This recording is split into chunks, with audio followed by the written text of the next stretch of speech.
पूजा अर्थात इसको अन्नकूट भी कहा जाता है। दीपावली के दूसरे दिन गोवर्धन पूजा तथा अन्नकूट का उत्सव भारत में मनाया जाता है।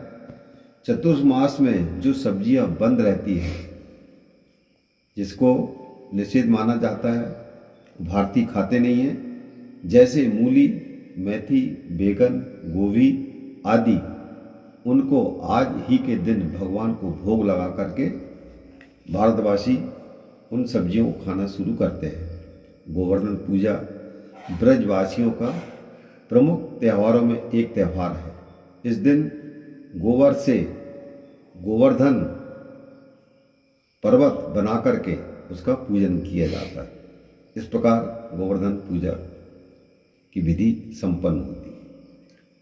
इसके बाद भाई दूज, दिवाली के दूसरे दिन जो व्रत किया जाता है वह भाई दूज के नाम से, और या इसको यम द्वितीया भी कहा जाता है। दीपावली के बाद दूज के दिन भैया दूज का व्रत आता है। यह भाई बहन के प्रेम का प्रतीक है। इस दिन भाई बहन को साथ साथ यमुना जी में स्नान कराना चाहिए, फिर तिलक लगवाना तथा बहन के घर पर भोजन करना चाहिए। इस दिन आदमी को अपनी पत्नी का बनाया भोजन नहीं करना चाहिए। इस प्रकार शास्त्रों में इसका लेख आता है।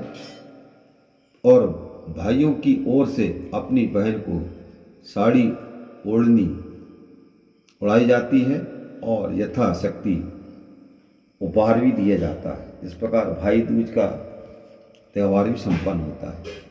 भाई दूज की एक कथा अर्थात कहानी भी आती है, जो इस प्रकार है कि भगवान सूर्य को दो संतानें थी।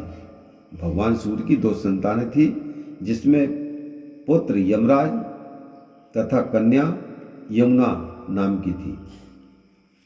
जब यमराज ने अपनी अलग नगरी यमपुरी बसाई और वहाँ पापियों को दंड देने लगा, तब भाई का यह कार्य देख कर के यमुना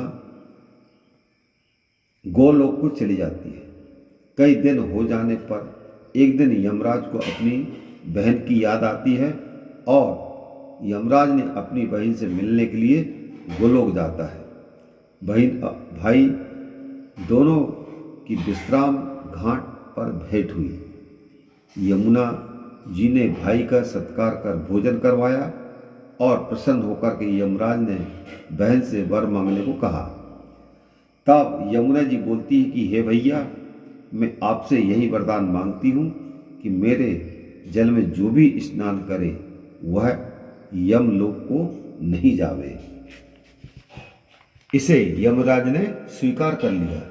इस दिन से जो भाई बहन घर भोजन नहीं करेंगे वही यमलोक जाएंगे और तुम्हारे जल में स्नान करने वाला स्वर्ग को प्राप्त करेगा। तभी से यह त्यौहार मनाया जाता है। इस प्रकार से यह त्यौहार की विधि मनाने की विधि संपन्न होती है।